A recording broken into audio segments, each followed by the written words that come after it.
మీ అందరికీ వందనాలు తెలియజేస్తూ ఉన్నాను. ఈ ఉదయకాల సమయంలో దేవుడు తన ఐశ్వర్యం చొప్పున క్రీస్తు యేసునందు మహిమలో మీ ప్రతి అవసరాలు తీర్చి మిమ్మల్ని అందరినీ బహుగా దీవించునుగాక. ఆమేన్. విశేషమైన తన కృపచేత దేవుడు నింపి మిమ్మల్ని నడిపించునుగాక.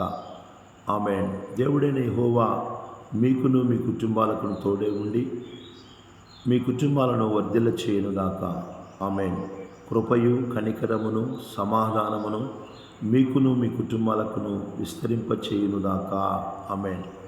దేవుని ప్రజలారా, ఈ యొక్క ఉదయకాల సమయంలో ఈ చదవబడిన భాగంలో నుంచి కొద్ది మాటలను మనం ధ్యానం చేసుకుందాం.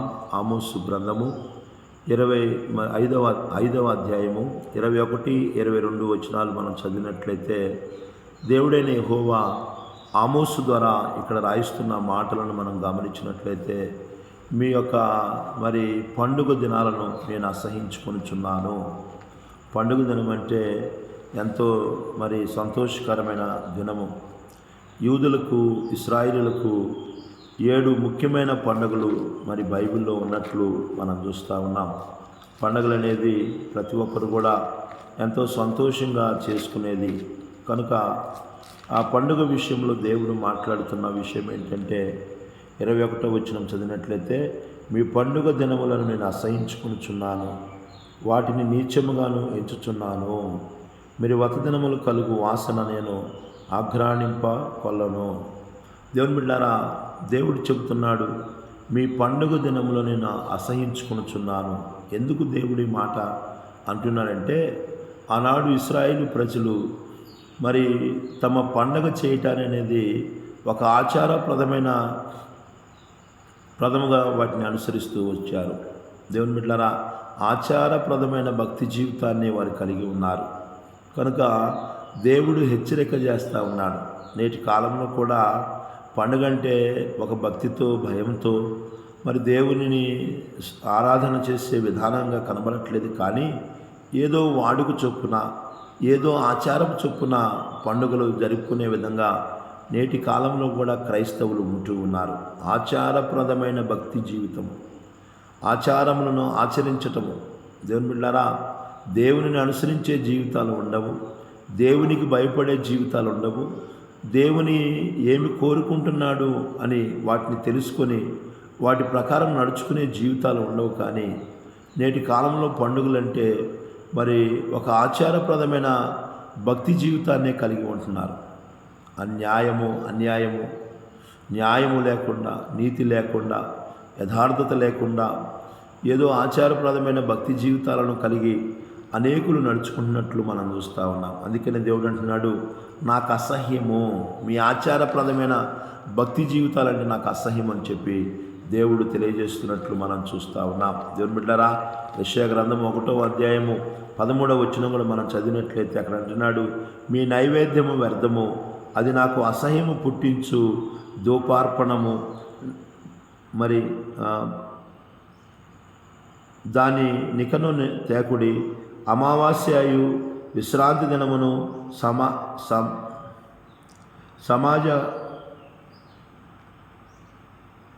కోట ప్రకటనమును జరుగుచున్నవి. పాపుల గుంపు కూడిన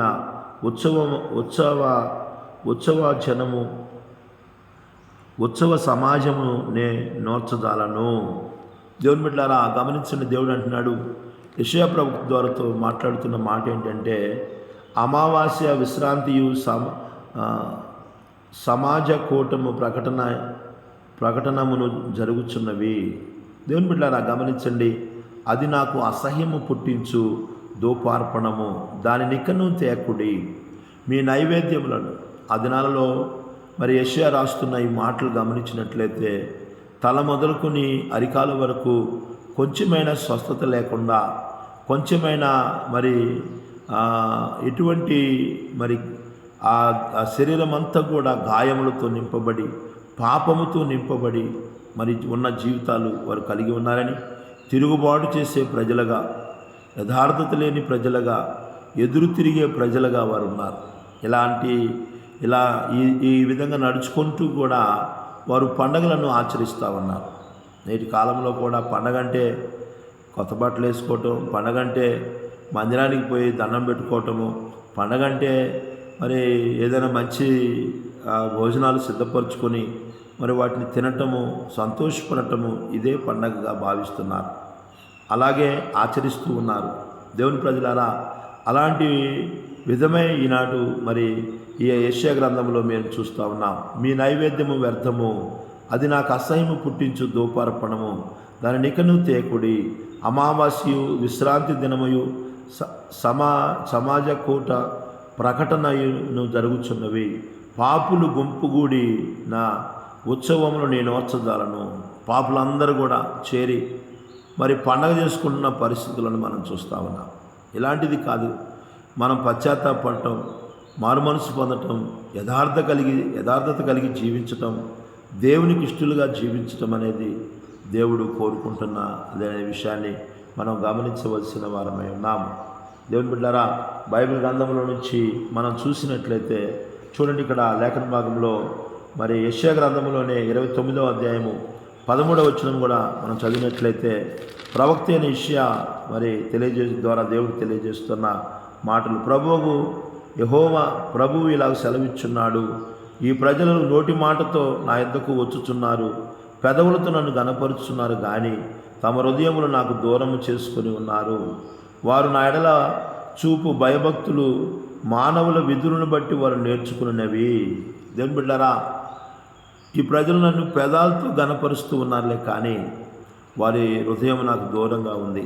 దేవుడు ఒంటి శుద్ధి కాదు కావాల్సింది. దేవునికి కావాల్సింది ఏంటంటే హృదయ శుద్ధి కావాలి. ఈనాడు అనేకులు పెదాలతో మాట్లాడుతూ ఉన్నారు, కానీ హృదయమంతా పాపముతో నింపబడిన పరిస్థితులు ఉన్నాయనే విషయాన్ని మనం గమనించాలి. దేవుని బిడ్డలారా, అందుకనే యెషయా ప్రవక్త చెబుతున్న మాటలు, నా ఎడల వీరు చూపు భయభక్తులు మానవుల విధులను బట్టే వారు మరి చూపిస్తున్నారనే విషయాన్ని, నేర్చుకున్నారనే విషయాన్ని చెప్తా ఉన్నాడు మరి యెషయా ప్రవక్త. ఈ ఉదయకాల సమయంలో గమనించండి, వాక్యం వింటున్న నా ప్రియమైన దేవుని బిడ్డలారా, ఆచారప్రదమైన భక్తి జీవితాన్ని మనం కలిగి ఉంటున్నామా ఒకసారి పరిశీలన చేసుకోవాలి. 58వ అధ్యాయం కూడా, యెషయా గ్రంథము 58వ అధ్యాయంలో 2వ వచనంలో కూడా ప్రవక్త అయిన యెషయా ద్వారా దేవుడు తెలియజేస్తున్న మాటలను, ఆనాటి కాలంలో ఇశ్రాయేలు ప్రజలు చూడండి, తమ దేవుని న్యాయవిధిని విడువక నీతిని అనుసరించు వారైనట్టు అనుదినము వారు నా యొద్ద విచారణ చేయుచు నా మార్గములు తెలుసుకొన నిచ్చ కనపరుచుదురు. తమకు న్యాయమైన తీర్పులు తీర్చవలనని వారు అడుగుదురు. దేవుడు తమకు ప్రత్యక్షుడు కావాలనని ఇచ్చయింతురు.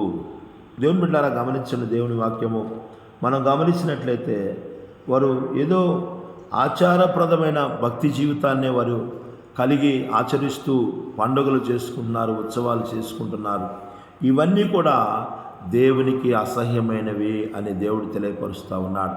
పాపుల గుంపుగా ఈ నేటి కాలంలో ఎక్కడ చూసినా మరి ఈ పండుగలు ఆచరిస్తూ ఉన్నారు. పండుగ ఆచరించేటప్పుడు యథార్థమైన జీవితము, భక్తి జీవితము మరి కలిగి నడుచుకోవాలనే విషయాన్ని బైబిల్ మనకి చాలా స్పష్టంగా తెలియజేస్తూ ఉంది. మత్తయి సువార్త 23వ అధ్యాయం 23వ వచనంలో కూడా ప్రభువైన యేసుక్రీస్తు వారు ఆనాటి కాలంలో ఉన్న శాస్త్రులను, పరిసయ్యులను ఆయన గద్దిస్తూ తెలియపరుస్తున్న మాటను మనం గమనించినట్లయితే దేవుని బిడ్డలారా, 23వ అధ్యాయం 23వ అయ్యో వేషధారులని శాస్త్రులారా, పరిసయ్యులారా, మీరు పుదీనాలను, సోపులను, జీలకర్రలను 10వ వంతు చెల్లించి ధర్మశాస్త్రములో ప్రధానమైన విషయములను అనగా న్యాయమును, కనికరమును, విశ్వాసమును విడిచిపెట్టిరి. వాటిని మానక వీటిని చేయవలసి ఉండెను. ఒక ఆచారాలను, పుదీనాలో దశంభాగం తీయటం, సోపులో దశంభాగం తీయటం, జీలకర్రలో దశంభాగం, ఒక ఆచారప్రదమైన భక్తి జీవితాన్నే వాళ్ళు దశంభాగం తీస్తూనే ఉన్నారు, కానీ న్యాయము, కనికరము, విశ్వాసాన్ని వాళ్ళు విడిచిపెట్టారు. దేవుని బిడ్డలారా, దేవుని వాక్యాన్ని ఆచారప్రదమైన భక్తి జీవితాన్ని నువ్వు కలిగి న్యాయాన్ని, కనికరాన్ని, విశ్వాసాన్ని విడిచిపెట్టే వ్యక్తిగా నువ్వు ఉన్నట్లయితే నువ్వు చేసుకునే ఏ పండగైనా కానీ అది వ్యర్థము అనే విషయాన్ని, అది దేవునికి ఇష్టము లేదు అనే విషయాన్ని ఈ ఉదయకాల సమయంలో మనం గమనించవలసిన వారమేనాం అనే చాలా విషయాలు ఉన్నాయి, చెప్పడానికి సమయం లేదు.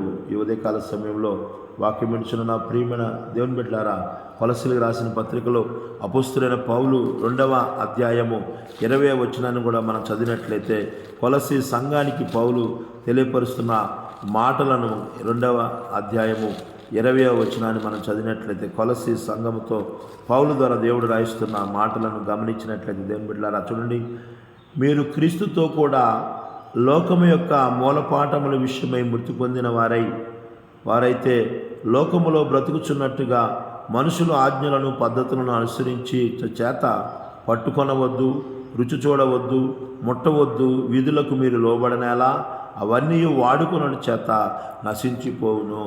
దేవుని బిడ్డలారా, మరి అనేకులు కూడా నేటి కాలంలో కూడా మరి ఆచారప్రదమైన భక్తి జీవితాలు, ముట్టుకోవద్దు, మరి రుచి చూడవద్దు, ఇలాంటి పట్టుకొనవద్దు, ఇలాంటివని కొన్ని ఆచారాలు ఇంకా కూడా పాటించే పద్ధతి విధానాలు మన నేటి కాలంలో దేవుని బిడ్డలు అనుసరిస్తూ ఉన్నారు. అది ముట్టుకోకూడదు, అది రుచి చూడకూడదు, అది తాకకూడదు, ఇలాంటి ఎదురుపోకూడదు, ఇలాంటి రకరకాలైన ఆచారప్రదమైన భక్తి జీవితాన్ని కలిగి ఉంటున్నారు. దేవుడికి కావాల్సింది ఆచారప్రదమైన మరి భక్తి జీవితం కాదు, కానీ అనుసరించదగిన భక్తి జీవితం మనం కలిగి ఉండాలి. అనుకరించే భక్తి జీవితం ఈనాడు మరి దేవుని బిడ్డలారా, మరి అందుకనే క్రీస్తు యొక్క మూలపాఠముల విషయమై మీరు మృతి పొందిన వారైతే మరలా ఇలాంటి ఆచారాలను పాటించాల్సిన అవసరం లేదు అని పౌలు చెబుతా ఉన్నాడు.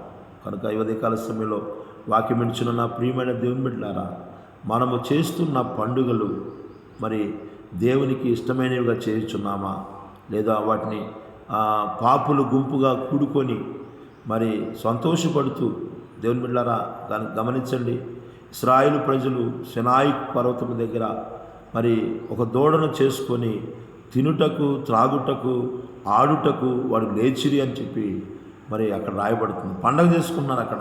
ఎట్లా ఉంది నేటి కాలంలో పండగ అంటే తినటం, త్రాగటం, ఆడటం, మరి ఇలాంటివే చేసే వ్యక్తులుగా ఉంటున్నారు. ఉదయం పూట మందిరానికి వెళ్తున్నారు, సాయంత్రం వస్తే మరి ఆడుటకు మరి కూడుకొని ఇలాంటి విషయాలను, ఇలాంటి పద్ధతులను అనుసరించే వ్యక్తులుగా ఉంటున్నారు.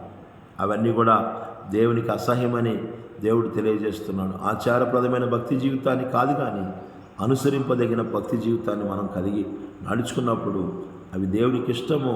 ఆ విధంగా నడుచుకునే కృపను, ధన్యతను ప్రభు ప్రతిబిడ్డకు దయచునుగాక. దేవుడి కొద్ది మాటలు మనందరి వినికిల్లో దీవించి ఆశీర్వదించునుగాక.